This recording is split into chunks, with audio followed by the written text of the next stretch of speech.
بسم الله الرحمن الرحيم. إن الحمد لله نحمده ونستعينه ونستغفره ونعوذ بالله من شرور أنفسنا ومن سيئات أعمالنا. من يهده الله فلا مضل له ومن يضلل فلا هادي له، وأشهد أن لا إله إلا الله وحده لا شريك له، وأشهد أن محمدا عبده ورسوله. أما بعد، فإن أصدق الحديث كتاب الله تعالى، وخير الهدي هدي محمد صلى الله عليه وآله وسلم، وشر الأمور محدثاتها، وكل محدثة بدعة، وكل بدعة ضلالة، وكل ضلالة في النار. Sem dúvida que todos os louvores são para Allah. Nós o louvamos e a Ele imploramos o socorro e a Ele pedimos perdão. Pedimos proteção a Allah contra o mal das nossas almas e das nossas más ações. Aquele que Allah guia, ninguém o pode desviar. E aquele que desvia, ninguém o poderá guiar. E testemunho que não existe nenhuma divindade que mereça realmente ser adorada, além de Allah, o único, sem parceiros. E testemunho que Muhammad é o servo e o mensageiro de Allah. Isto dito, com certeza, a mais verídica das narrações é o livro de Allah, e a melhor das orientações é a orientação do profeta sallallahu alayhi wa alihi wa sallam. E as piores coisas são as invenções, e todas as invenções são inovações, e todas as inovações são um desvio, e todos os desvios serão destinados ao inferno. Bem-vindos a todos. Hoje, no dia 26 do mês de Safar de 1441, que equivale ao dia 25 de outubro, 25 de outubro de 2019. Continuamos a nossa leitura na explicação do livro do Sheikh Abdul Aziz ibn Baz, as lições importantes para a comunidade. Esta explicação feita pelo Sheikh Abdul Razak ibn Abdul Muhsin al-Badr, hafidhahum Allah. Hoje vamos iniciar, melhor dizendo, vamos começar a tradução da parte onde o Sheikh Abdul Aziz ibn Baz começa a detalhar o grande politeísmo, e começamos diretamente da leitura.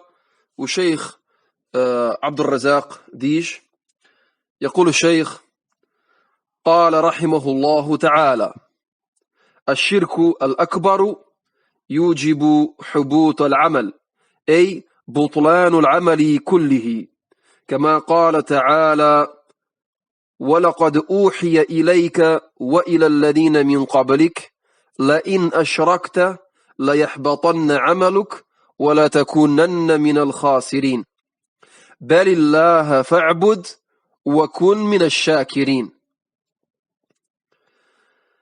فالشرك محبط للعمل كلها، وهذا أمر أوحى الله به إلى نبيه صلى الله عليه وآله وسلم، وأوحى به إلى جميع النبيين، وأوحى إلى جميع النبيين من قبله.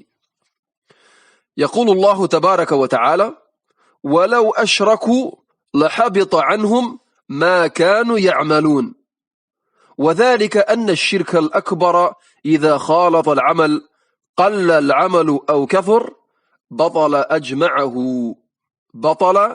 أجمعه وفسد كله ولم يقبل منه شيء. وهذا يستفاد من باب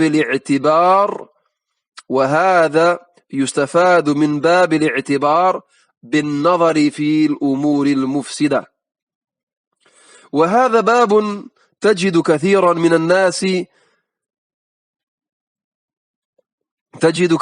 الناس يتفقه فيه وينظر في ترتب الفساد على اتصال بعض الأشياء ببعض، كيف يسري الفساد في الجميع، بل هناك علوم قائمة على على مراعاة هذا الجانب في حفظ الأطعمة والأغذية، وكيف أنه لو وضع كذا مع كذا لأفسده، وتعمل الاحتياطات الكافية حفظا للطعام ومنعا للفساد. وأي فساد وإفساد أشد من الشرك، إذ هو يفسد العمل كله ويفسد دنيا المرء وآخرته، ويكون والعياذ بالله في خسران مبين. وإن كانت هناك صلوات أو صيام أو صدقات لم تقبل لفساده بدخول الشرك على العمل. قال الله عز وجل: وما منعهم أن تقبل منهم نفقاتهم إلا أنهم كفروا بالله وبرسله. وقال تعالى: ومن يكفر بالإيمان فقد حبط عمله وهو في الآخرة من الخاسرين. Então o Sheikh Abdul Razak, Hafidahullah Ta'ala, começa dizendo que a partir desta aula o Sheikh Abdul Aziz ibn Baz, Rahimahullah Ta'ala, que Allah tenha misericórdia para com ele, começou a esclarecer a realidade do politeísmo e começou a detalhar as categorias do politeísmo, dizendo, começando pela primeira categoria, dizendo: o grande shirk, o grande politeísmo, anula obrigatoriamente as obras da pessoa que o comete. Então o Sheikh Abdul Aziz ibn Baz começou a detalhar o politeísmo e começou pela mais grave, ou melhor dizendo, pelo o tipo de politeísmo mais grave, que é o grande politeísmo, e é aquele que faz sair a pessoa do Islão, como vimos anteriormente. E o Sheikh diz que o grande politeísmo anula obrigatoriamente as obras da pessoa que o comete. Quer dizer que a pessoa que comete um acto de politeísmo comete um acto de grande politeísmo, verá as suas ações, as suas obras passadas todas anuladas e destruídas.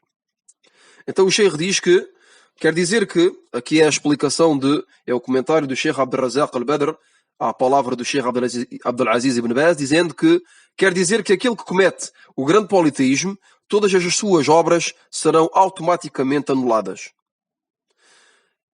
E isto consoante a palavra de Allah subhanahu wa ta'ala, consoante o sentido do versículo na Surat Az-Zumar. Na Surat Az-Zumar, Allah subhanahu wa ta'ala diz: já te foi revelado, assim que aos teus antepassados, se deres parceiros a Allah, as tuas obras serão anuladas e te encontrarás entre os infelizes, entre os desgraçados. Pelo contrário, adora Allah unicamente e sê um dos que agradecem. Repito o versículo, a tradução do sentido do versículo: já te foi revelado assim que aos teus antepassados, já te foi revelado assim como aos teus antepassados, se deres parceiros a Allah, as tuas obras serão anuladas e te encontrarás entre os infelizes, os desgraçados. Pelo contrário, adora Allah unicamente e sê um dos que agradecem. Neste versículo, vemos claramente que Allah subhanahu wa ta'ala diz que aquilo que comete, que dá parceiros a Allah subhanahu wa ta'ala, quer dizer que comete o grande politeísmo, as suas ações, as suas obras serão anuladas. O Sheikh Abdul Razak, no comentário deste versículo, diz: então o politeísmo anula todas as obras. E esta é uma coisa, é um assunto que foi revelado a todos os profetas. Foi revelado a todos os profetas. Allah subhanahu wa ta'ala revelou, informou o profeta sallallahu alaihi wasallam e também todos os outros profetas alayhimus salam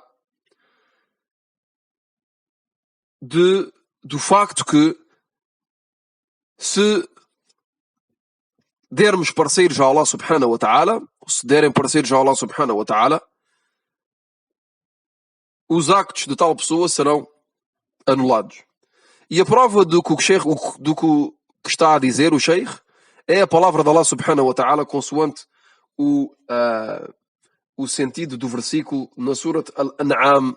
Na Surat Al-An'am, Allah subhanahu wa ta'ala diz: porém, se tivessem atribuído parceiros a Allah, seria anulado tudo aquilo que tivessem feito. Na Surat Al-An'am, Allah subhanahu wa ta'ala diz: porém, se tivessem atribuído parceiros a Allah, seria anulado tudo aquilo que tivessem feito. Aqui também é uma prova clara, evidente. É evidente que aquele que atribui parceiros a Allah subhanahu wa ta'ala, os seus actos serão, as suas boas obras, as suas boas ações serão anuladas. E o Sheikh, no comentário deste versículo, diz que quer dizer que as obras, as boas ações, serão anuladas, e isto porque o grande politeísmo, se for misturado com as obras, com as boas ações, que elas sejam muitas ou poucas, quer dizer que as boas ações sejam em pequena quantidade ou em grande quantidade, a partir do momento em que o shirk, o politeísmo maior, o grande politeísmo, for misturado com estas ações boas, elas serão todas anuladas. A partir do momento em que o grande politeísmo é cometido por uma pessoa que tem muitas boas obras ou que tenha poucas, então todas serão anuladas. Serão todas anuladas, todas destruídas. E nada será aceite de tal pessoa. O Sheikh diz que nada será aceite de tal pessoa, quer dizer daquele que comete um acto de grande politeísmo. Falámos várias vezes deste assunto e continuamos a falar porque é muito importante que a pessoa conheça a gravidade do grande shirk e que tenha medo e que tema de cair em tal acto.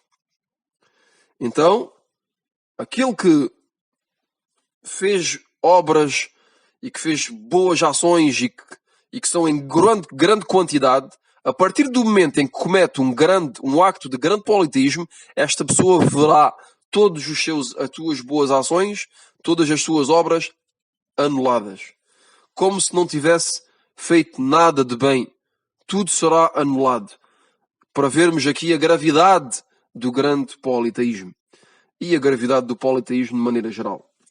Porque apesar de haver pequeno politeísmo, como vamos ver nas futuras aulas, inshallah ta'ala, nas aulas futuras, não é por chamarmos pequeno politeísmo que não é grave.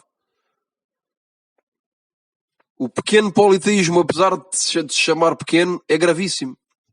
E é maior e é mais grave que os grandes pecados.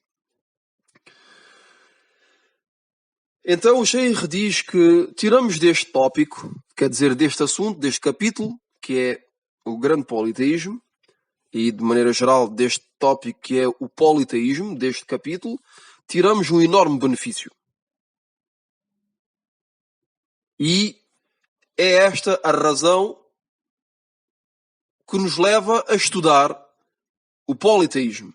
O Sheikh diz que tiramos um enorme benefício, que é o facto de nos informarmos e de nos cultivarmos sobre tudo aquilo que destrói e anula as obras. A razão que nos leva a estudar este capítulo, este assunto, é unicamente a fim de nos cultivarmos, de nos informarmos daquilo que destrói, daquilo que anula as nossas boas ações.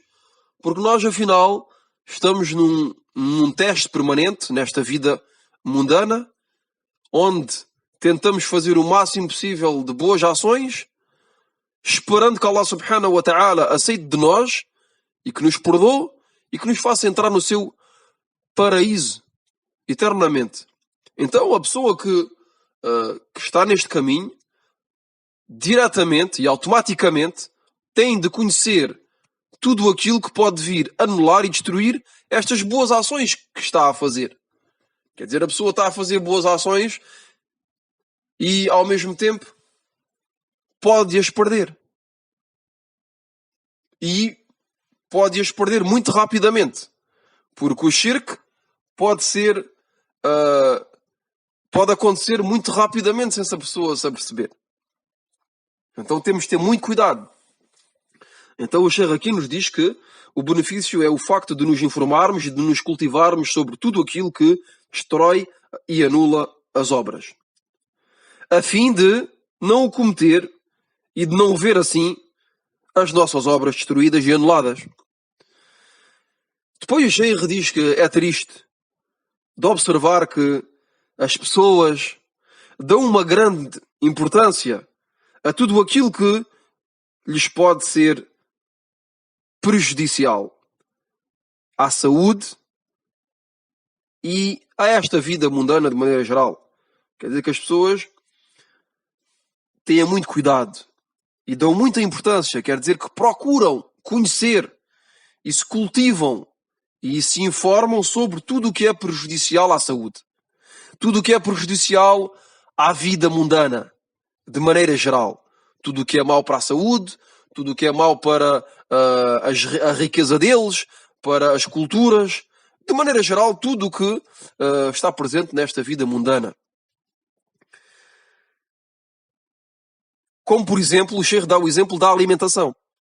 E diz, se afastando dos produtos nocivos. Quer dizer, as pessoas dão muita importância a este ponto e estudam e tentam se informar tudo o que é nocivo, tudo o que é prejudicial para a saúde, se afastando, por exemplo, de produtos nocivos para a saúde, ou tomando vitaminas, ou medicamentos, como por exemplo as vacinas contra certas doenças.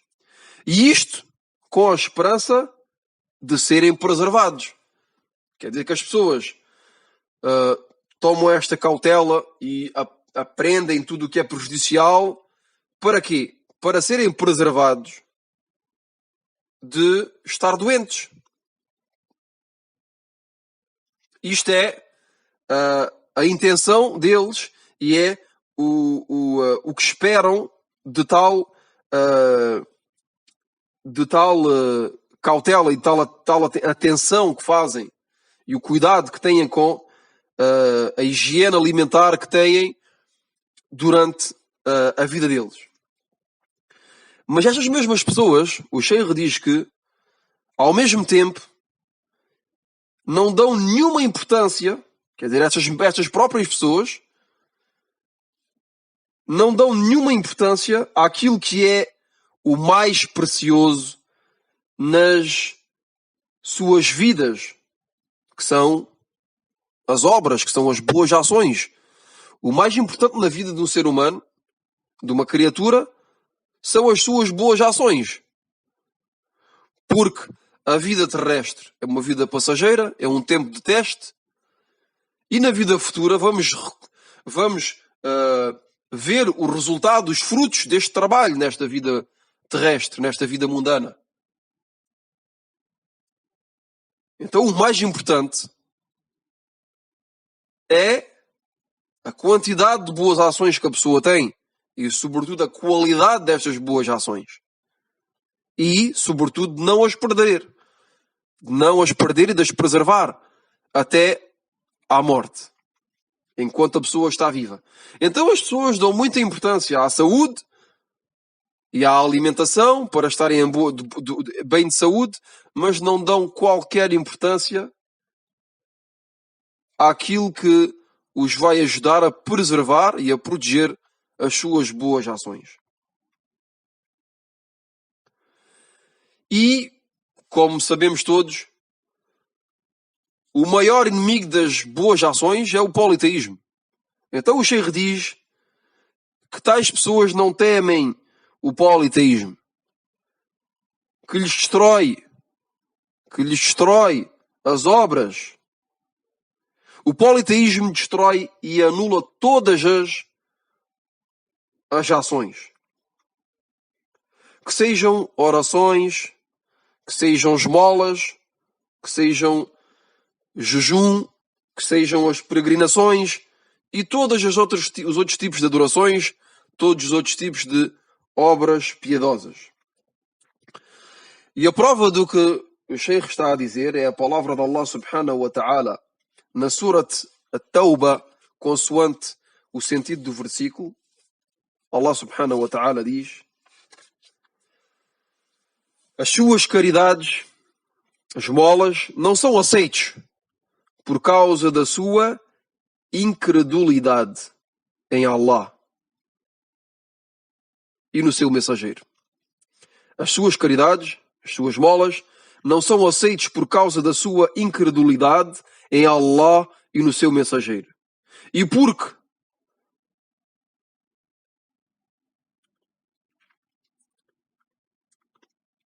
o versículo acaba aqui. Depois o Sheikh mencionou um segundo versículo que está na Surat Al-Ma'idah. Onde Allah subhanahu wa ta'ala diz, consoante o sentido do versículo: quanto àquele que renega a fé, as suas obras serão anuladas e ele se encontrará no outro mundo entre os desventurados, entre os infelizes, os desgraçados. Então aqui nestes dois versículos vemos claramente, mais uma vez, que o facto de a descrença, de maneira geral, o facto de não crer e o facto de dar parceiros a Allah subhanahu wa ta'ala, que é o politeísmo, são razões para que os actos de uma pessoa não sejam aceitos ou para que os atos de uma pessoa sejam anulados. Em primeiro lugar, aquele que não é muçulmano, quer dizer que aquele que é incrédulo, que não crê, pode fazer todos os actos, as boas ações do mundo. E é uma coisa que todos nós vemos. Há pessoas que têm muita caridade, quer dizer que dão muitas esmolas aos pobres, que dão com facilidade. Mas essas pessoas, esse acto não será aceito dessas pessoas, seja quem for. E a razão é porque não são muçulmanos. E como sabemos todos, para que um acto, para que uma ação seja aceita da pessoa, a primeira condição é que essa pessoa seja muçulmana. Então, se a pessoa não for muçulmana, nada será aceito dele. E a prova do que estamos a dizer é este versículo que foi lido há pouco, na Surat At-Tawba, onde Allah subhanahu wa ta'ala diz: as suas caridades, esmolas, não são aceites por causa da sua incredulidade em Allah e no seu mensageiro. Então aquele que não crê, que não acredita em Allah subhanahu wa ta'ala, essa pessoa não vai ser aceito dele nenhuma boa ação. E também aquele que crê em Allah, mas que não crê no profeta sallallahu alaihi wasallam. Porque há pessoas que dizem que acreditam em Allah, que acreditam em Allah subhanahu wa ta'ala, mas que renegaram o profeta sallallahu alaihi wasallam. E o profeta sallallahu alaihi wasallam foi enviado à humanidade, a todos os seres humanos, sem exceção. Quer dizer que hoje em dia é uma obrigação para toda a humanidade de seguir este último mensageiro que é Muhammad sallallahu alaihi wasallam. E não é uma opção para... quer dizer, há certas pessoas que pensam: se eu quiser acreditar em Muhammad sallallahu alaihi wasallam, acredito. E se não quiser, não acredito. Uns dizem: apetece-me seguir esta religião, siga esta religião. E se me apetecer seguir outra, sigo outra. Não. Allah subhanahu wa ta'ala enviou vários profetas. E o último dos profetas é Muhammad sallallahu alaihi wasallam. E é uma obrigação para todos de o seguirem. Então aquele que não segue o profeta sallallahu alaihi wasallam e que não acredita nele, as suas ações serão rejeitadas, não serão aceites. Então, vemos aqui que a pessoa que é incrédula, de maneira geral, quer dizer que não é crente, que não é muçulmana, os seus actos não são aceitos, mesmo que faça orações, jejuns, peregrinações, esmolas, nada será aceito, até que esta pessoa entre no Islão, que pronuncie o testemunho de fé. Também, no segundo versículo, vemos que Allah subhanahu wa ta'ala nos diz, na Surat Al-Ma'ida, foi o versículo mencionado há pouco, onde Allah subhanahu wa ta'ala diz, consoante o sentido do versículo, quanto àquele que renega a fé, as suas obras serão anuladas e ele se encontrará no outro mundo entre os desventurados, os infelizes, os desgraçados.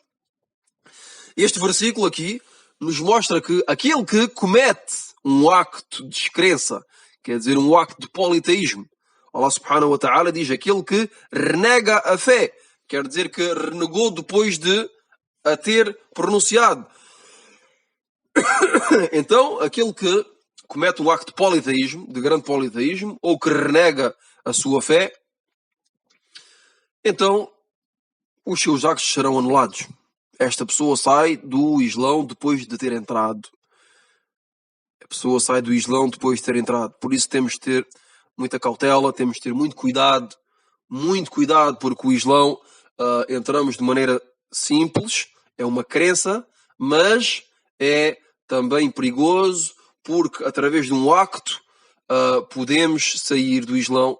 Por isso a pessoa tem de ter muito cuidado a conhecer justamente todos estes actos que anulam o Islão da pessoa, que fazem sair a pessoa do Islão e, sobretudo, no assunto que estamos a falar, que é o politeísmo, actos de grande politeísmo, que é o facto de dirigir a adoração para outro que Allah subhanahu wa ta'ala, ou o facto de assemelhar a Allah subhanahu wa ta'ala outras divindades com Allah azza wa jal. Temos de adorar Allah subhanahu wa ta'ala unicamente, de um culto exclusivo. Um culto exclusivo. Só fazemos a oração para Allah. Só damos esmolas para Allah. Só fazemos o jejum para Allah. Só fazemos a peregrinação para Allah subhanahu wa ta'ala. Todos os nossos actos de oração são para Allah. Só imolamos e sacrificamos animais para Allah subhanahu wa ta'ala. Para ninguém. Só fazemos promessas a Allah subhanahu wa ta'ala. E, sobretudo, só invocamos Allah. As nossas invocações, a dua, é só para Allah subhanahu wa ta'ala. Só pedimos a Allah azza wa jal. Não pedimos ajuda a mais ninguém. Que sejam awliya, quer dizer, pessoas piedosas, que estão dentro dos seus tumultos, dentro das suas sepulturas, ou que sejam profetas. Não temos o direito de pedir, de invocar, mesmo os profetas. Nem sequer os anjos. Nem sequer os anjos que são as criaturas que Allah subhanahu wa ta'ala criou e que não desobedecem a Allah subhanahu wa ta'ala, não fazem pecados. Não temos o direito de lhes pedir. A invocação é um direito de Allah subhanahu wa ta'ala exclusivo. Não podemos pedir a outro que a Ele. Não podemos pedir socorro a outro que a Allah subhanahu wa ta'ala. E para sabermos o que são os direitos de Allah subhanahu wa ta'ala, temos de aprender. E isso necessita um esforço, necessita dar tempo à sabedoria, ouvir aulas, e o trabalho que nós temos de fazer todos, e nesta vida mundana, aproveitar o nosso tempo no que é benéfico, e inshallah continuamos a nossa leitura na próxima aula, bi'idhnillahi ta'ala. Wallahu a'lam. Subhanaka Allahumma wa bihamdik, ashhadu an la ilaha illa ant, astaghfiruka wa atubu ilayk.